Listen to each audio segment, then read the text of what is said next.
everyone. Welcome to the Beyond Sunday podcast, the podcast where we're helping you take your faith beyond Sunday and into your everyday life. This is a podcast from TNLC where we take our Sunday message and we try to make it applicable, try to take it to that next step with you. My name is Chayil Branda, and I serve here at Trinity New Life Church as our executive director, and I am joined this morning by Collin Hoke, our student director. Yes, hey, I'm here. Collin. Hello. So, Collin, I know that time and space has no end in a podcast. Of course. However, if this does happen to go out on a Tuesday of this particular week, the week of November 10th, Sure. would there be anything happening that you're a little busy with coming up on Friday? Not even a little bit. Not at all? This is not a week that we have refresh on Wednesday, which is just a naturally busy week. And this is not a week that we have the NLS Fall Family Festival fundraiser for fun and on the 15th and Friday at 5 p.m. And it's fantastic. It's not that week. No, totally. Yeah, this is going to be a pretty hectic week. Not only that, but I'm also leaving. We're out of town for the first 2 days. Two days of the week. Jess is going to get an email that I don't know how she's going to respond to it, but we'll find out. Fun times in New Life.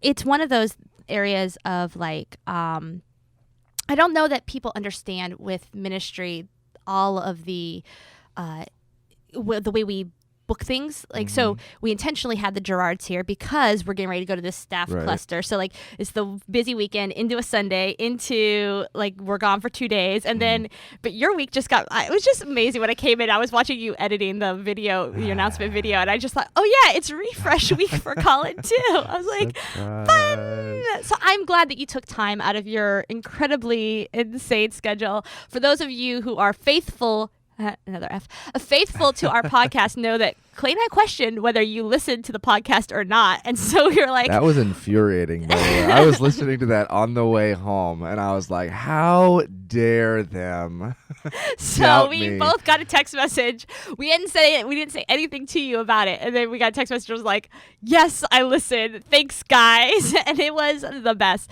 But it was a great way of letting you know that you were coming on here and to fit this into your schedule. Because they didn't tell me at all. I found out on the podcast, and I was like, I slacked. I was like, so guess I'm on the podcast on Monday. Sounds good. Well, I appreciate you coming on the podcast. No problem. Because we are going out of town this week for our Every Nation Southeastern Staff Summit.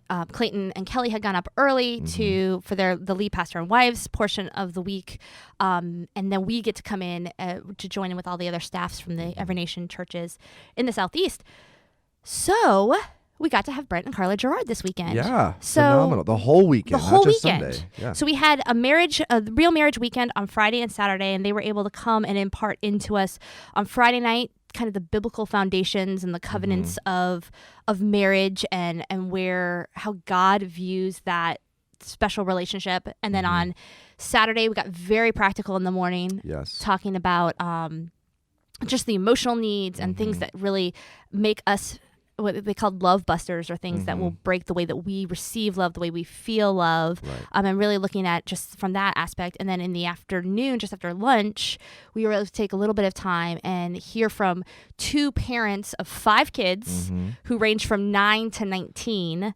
And with natural and adopted. So, they had all of the boxes that they were checking to be able to relate and identify just some differences there. And to be able to have that time of impartation just in that, for me, my oldest is 17. So to have somebody who's just one step ahead of me even is refreshing to hear from. It's okay, tell me how you went through this training. And she was talking about the transition from parent even into friend with their oldest a little bit, and being like, okay, tell me some of that. But at the same time, I'll throw her under the bus because she couldn't take it. Samantha Bills on Sunday was like, I've got questions to ask. So I've got questions to ask with Kylie, their 3-year-old. 3-year-old? Yeah, 2-year-old. She's 3? 2-year-old. She can't be 3. And so but have that range was just really incredible. I know that I did not prep you for this, but was there one key thing from the marriage weekend that really stood out to you? There were a lot of really great things. I have some notes here. Let me find something. I really loved Carla's opening session about just talking about how God is a God of covenant, and that we're not called to the covenant of marriage like in a vacuum. Like, we are called to the covenant of marriage because God is a God of covenant, and so we are just simply called to basically engage in this relationship the way that God engages in his relationship with us. I loved starting off that. I loved also that that was the foundation. We didn't start off with, okay, here's how you had the best marriage, right? Because the way that you have the best marriage is understanding and knowing the right, or having the right foundation. There was just a lot of, I think I loved the session that on Saturday they both taught both sessions.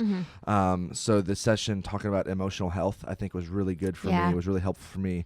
And even in the past year or so has been something for me that I'm beginning to explore, because that's a very new thing for me, just understanding my own emotional health. So there was a ton of things that were I was actually able to relate with them as well, and kind of some of the things, particularly Brent, where he was talking about, it's like, for a long time I didn't even know how to understand my emotions, or because I was just always kind of pushing them down. And so really been walking that for a while now too. So there were some really helpful things there. I really hope that if you're watching or you're listening to the podcast today, that this is something where you're like, oh man, I wish I'd been there. Because we don't get to do these very often. Right. And when we have these moments, I wish I could express to people a little bit of some holy fear of missing out, of let me clear my calendar to make this happen, because it was just this great moment that I will probably never replicate. We'll probably never be able to do it exactly the same. But to have these moments of, okay, I encourage you to ask your friends who went. Hey, did you go to this thing? What'd they talk about? Start some of those conversations within your discipleship group or with your friends who attend TNLC. Find the people who went and be like, hey, walk me through. What did you get out of this? What was the one big takeaway for you in these moments? And when was the last? It was with Pastor the last David parenting. Santa Houston. Yes, which was parenting, and that was 3 or 4 years ago. Years ago. Yeah. But it's not. We don't have a calendar from 3 years from now. It's like, okay, we're gonna bring this person. Right. It's just we don't know. We don't have that there. So whenever these things moments come up, happen. yes, it is absolutely worth it to clear that schedule and to figure out a way to be there. I mean, Carla on Saturday shared in the parenting conference. She just shared about the importance of parenting church kids, and this idea of how we put priority on church life. Our kid is going to be, you're going to see that through the way the kids respond to church. Are we going to church? What's a church that's happy? And I could have done laps and cheered in this church, because it's something that's just been very passionate for both Mike and I, is to if we're at church, our kids are at church. Right. They're learning. They've been, since they were babies, falling asleep on the front row of a pew because they had a very early music rehearsal or something. And so but they have grown into kids who serve on multiple teams, who do these things because they understand. And so hearing that from somebody else was just so awesome. I wanted to get out of my chair and just run up there and hug her and yes, encourage them to make it a priority and to be here. It's important. Anyways, it was just a really great couple days talking about marriage and parenting, and absolutely, we don't have these on our calendar all the time. Next time you hear us bringing in speakers, it is absolutely worth it for you to go, how can I make this happen? And always talk to us. If you're, hey, I'm got something that can't move from this hour to this hour, but I can get here by this hour. Is this possible? Ask, because a lot of times, we want to make these very accessible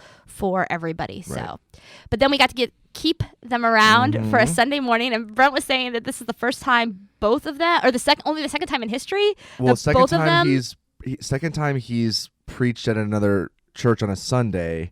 But the first time that he's been able to do it with Carla there with him. Right. I was like, that's 20, Making when you say history 22 years of ministry or something like that. Which is crazy. That's insane. But walk us through just Sunday. Can you give us just a short sermon recap from the Sunday morning message? Yeah. Pastor Brent did a phenomenal job talking about making room. And his main point was that God turns the lost cause into a found purpose. And that's not something that he does every now and again. He is in the business of doing that, of taking people who think they are lost causes, who look like lost causes, and saying, look what I can do through you. Look what I can turn your life into if you would simply trust me. And so we looked at kind of the Saul to Paul conversion, where this Paul guy who wrote, if you might have heard of him, he wrote more than half of the New Testament.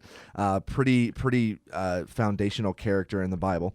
And so we looked at his experience that, he was the epitome of lost cause. There was actually one thing that he said that I really loved, talking about how, Jesus took Paul from going out and seeking death for Christians and flipped that around, and now basically preaching life through Jesus so that people could become Christians. And so the epitome of lost cause into found purpose.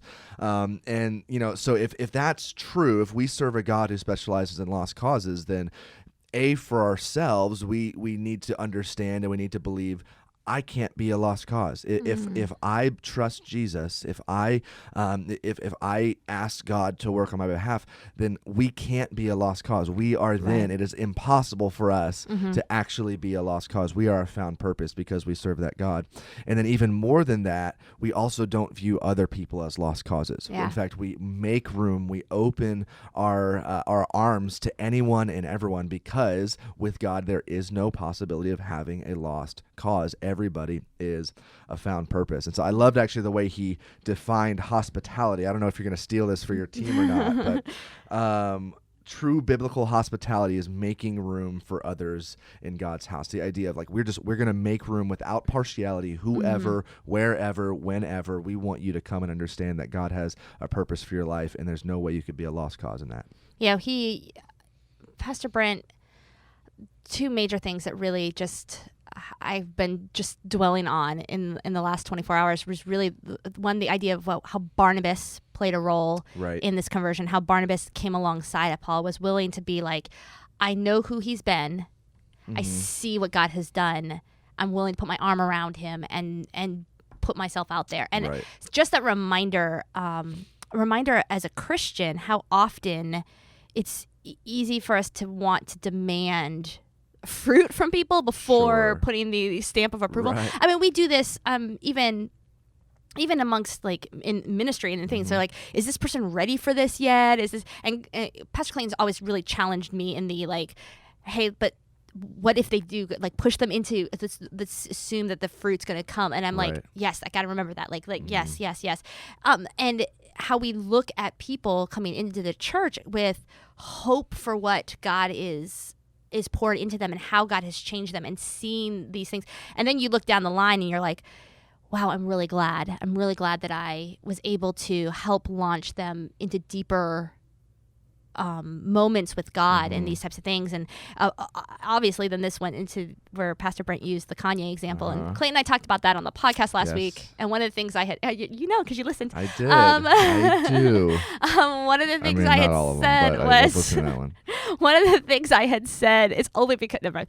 One of the things I had said was, as Christians, when that happened, everyone wanted to demand, well, let's talk about it after discipleship. And I was like, I can't get people to go to discipleship groups. Right. You're demanding this man to have this major. I was like, come on, let's simmer down here. But it was that reminder of God is powerful, and God can do amazing, abundantly beyond what we can expect. Why can't he take the Sauls and turn them to Pauls? Right. Why can't this happen in an instant?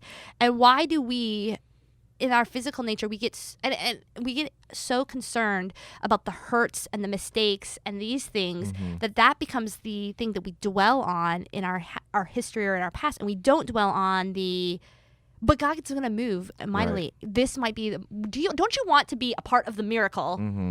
Instead of being skeptical of the one about who was just sitting there. Wait, and then you see the miracle happening, and you're like, oh, I could have been there.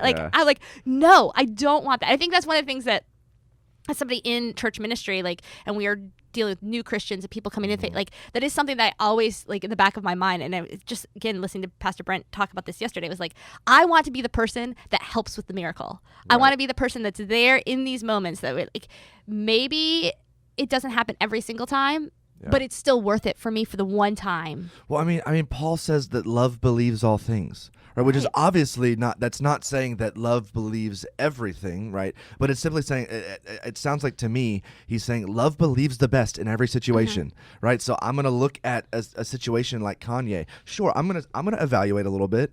If he's saying crazy stuff that doesn't line up with what Right. he's saying happened, then of course you're like, well, I don't know about that. But when you look and listen to what's actually being said, and then you line it up with scripture, and you're like, this is pretty legit. Like at some point, like, don't you want to jump in and be like, I'm gonna at least root? Yeah. I feel like there's so many people who are so afraid of endorsing people like this and then being wrong about it that they're stuck sitting on the sidelines because it comes down to it seems like they're more concerned about whether or not they were correct or whether or not they were right than actually encouraging and helping and loving and praying for somebody who's having this really legitimate experience and who actually is in a place where he can potentially go, or they or she or whoever it is can potentially go and make a far greater impact than that person ever could, just because of the platform that they have. Right. I think that we know that Scripture tells us that we can judge fruit. Like, we can see these things. I think that as a Christian, that is our responsibility. But it's not our responsibility to. It's our responsibility to judge our fruit. Right. Like, and to understand if you're going to give a big seal of approval over something, okay, do your research, do your homework, like, know what you're talking about, be Right. knowledgeable, but don't always fall to the skeptic side. Like, Right. let's not make that our default. I think we are becoming, this is probably overwritten on social media way too much, but being known for what we're against more than being known for what we're for. It's as if people think that cynicism is a fruit of the spirit. Right. They're like that's a necessary thing. Or like, love, joy, peace, patience, also cynicism, because I don't trust you. Yeah, we don't trust anybody. So let's think these things through. But I do think that because that is such a thing that's becoming almost synonymous, the word I was looking for, synonymous with Christianity and these types of things, I'm like, no, I don't want that. I don't want that for me. I don't want it to be for the ministries that I oversee. I don't want that to be I want people to come in knowing that my initial reaction is going to be for you. I want to hopefully come alongside of you and disciple and train and teach. Yeah. But at the end of the day, like, I want to know that I can look at people and see the miracle that God can do in them, and not, the way the enemy is attacking them. Well, imagine, you guys mentioned it last week, how, he's making this change, and people with the celebrity status like that he has that have done this before, like, they're making this change on the public stage. So how much more discouraging is it when you not only have just this flesh that you are trying to overcome by the grace of God, but on top of that, like, you're trying to change an entire life of living in a way that's counter to the way that God has called us to live. But then on top of that, you've got people who are not being encouraging, but they kind of have this prove it. Nope, not good enough. Keep proving it. Nope, go ahead. And even, I loved when Pastor Brent talked about how, like, we encourage those who have had a salvation experience to kind of like, don't get too excited about it now. Don't, like, just go out and share it. Don't let this overflow in praise in your life. Like, just let it simmer a little bit, let it grow a little bit. When, like, what do we see anytime that Jesus had an experience with somebody where he healed them, he did something mighty in their lives, he forgave them, like, they go and they tell everyone. everybody. Yes. Jesus isn't like, all right, now, like, you need to come with me for a little bit. Spend some time with me for a few months, learn, right? Get your discipleship degree, and then you can go tell anyone. There were times where it was like, don't say anything, but not because, but it was simply because he was like, there's a process here, there's a plan, like, we need, like, there's a time for certain things, but it wasn't like this keep quiet, because it was just, this is amazing, this is what happened. And a lot of times they disobeyed him anyway. He was like, don't go tell. They're like, I'm going to go tell. I'm going to tell everyone. This is going to be my discipleship group topic of conversation tonight. Don't worry about that. Absolutely. Like, I think that we could be much more proactive in evangelism and and declaring the kingdom, if when people are that passionate and excited and can see the immediate change in their life, are set free to go out and speak of the change in their life. Like I just know I don't forget who I was talking to this week. They were talking about things they were passionate about. And it's like, we could talk about the things we're passionate about forever. But can we do that about faith? Can we do that about God unless we're passionate about God? Right. So if we can, really capitalize on these new experiences and these new moments and be able to go, now go tell people how excited you are. Like bring more people in the fold. I mean, what if as mature Christians, instead of a bubble of exclusivity, we were simply a bubble of encouragement, right? And understanding that, hey, they're probably going to go out and say some things that maybe don't perfectly line up because they don't have the knowledge. All they know is I was this, and because of Jesus, now I'm this. Yeah. And so what if we were a bubble of safety for them that encouraged them in those moments and corrected them lovingly and gently in those moments, but still never said, no, but put this back? Because what Pastor Brent said was a lot of times when that happens is we encourage people or people kind of they wait and they wait and they wait and they wait, and then they never actually get around to telling of the goodness or that like the original joy that they felt wears off, and so now it's like, oh yeah, I was saved, and it was pretty cool. Right. Instead of like, this is a life-changing, monumental, I was going this direction, now I'm going the opposite direction. And here's my challenge. My challenge to the person listening, the challenge to the person who is like, yeah, but what about, if you're willing to sit here and listen or to see these people and want to default to the criticism or to the yeah, but side of things, be willing to also just be a disciple. Right. Be willing to pull these people in and disciple them well. Be willing to, maybe they don't know everything, but who's teaching them? Are you? Like, take that step out, lead a discipleship group where you're pulling in new Christians and you're like, hey, let's talk about lordship. Lordship is going to look a heck of a lot different to them now that they're saved than before. And it's going to mind blow them everywhere when they understand of like, and it's probably going to be difficult and it's going to be hard for them, and they're going to need people to walk alongside of them. So if we're so willing to be critical about it, we have to be just as willing to fight for them. And to come alongside of them and be like, you know what, guys? Like, let me walk you through. Don't sit back and wait for them to screw up. Right. Be there next to them and help them not screw up. Right. I don't want to be critical. I don't want to be critical so that, to make sure that I'm protecting myself if they fall. I want to be critical to ensure that they actually take steps forward into rightness, into really understanding what's going on, rather than just be me being critical to protect myself. And it's more than talk. Right. Like that, and that is more than talk. You have to be able to put some action to that. You have to be willing to step out. And I think that goes to the idea of we want to use excuses about our time or our resources, or like, oh, I just don't have you know what? Then let God perform a miracle in your time and your resources, and let's make this happen. So we actually did have a question that came in today. So Collin, as the guest on the show, I'm going to ask you the question, and you get to go with this. This is just in light to Sunday's sermon and talking about how we can trust that all are forgiven through Christ regardless of their past deeds. They said, I frequently read and hear Christians saying we have the hope of we have the hope of everlasting life with Christ. As believing Christians, shouldn't we all know with confidence that we have this gift through grace? Well, I wish this person was in the room because I think I have some follow-up questions. Clarity questions. You know your TNLC staff when you have a follow-up question to a question. So anyways, go on.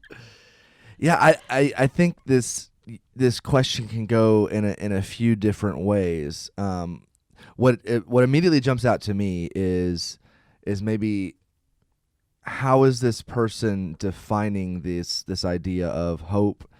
There seems to be kind of this contrast between like hope, the hope that we have, and knowing with confidence, right? Where I hear this hope of everlasting Christ, but shouldn't we believe that shouldn't we know with confidence that we have this gift? That's kind of what it sounds like to me.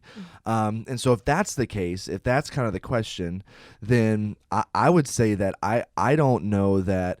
I would say that the biblical definition of hope is different than knowing with confidence. In fact, what I would say that the way that the Bible defines hope would be actually knowing with confidence. That when we say we hope in the Lord, we're not crossing our fingers. We're not closing our eyes and saying, please, please, please, please, please, please, please, please, please, please, please. Right? Like we are, when we hope in the Lord, we are saying, God, we know that you can. We know that you are able. We know that even if you don't, like, you are still good. But God, I trust in you in this situation. And when it comes to salvation, I think the Bible is very clear that we can hope and we can know with confidence that Jesus has already done the work to make us whole and to redeem us. We can accept that. We can believe in that, and we can live under lordship in our lives, and we can live everlasting with Jesus as a result of that. And so I believe our Christian, our biblical hope is a knowing with a confidence that we have that everlasting life. Yep. Ditto. Stamped. There you go. Yeah. All right. Well, Collin, thank you so much for coming on the podcast with me today. We're getting ready to get in a car and drive to Jacksonville, so that's going to be fun and everything.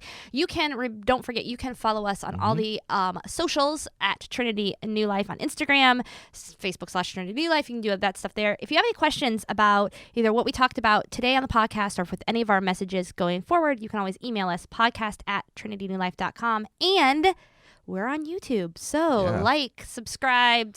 There's a notification bell somewhere in the thing that you can get notified. Do that too. Listen, this is my very tech. If you're listening to the podcast right now, you're missing all of the points. Here. It's right. I don't know.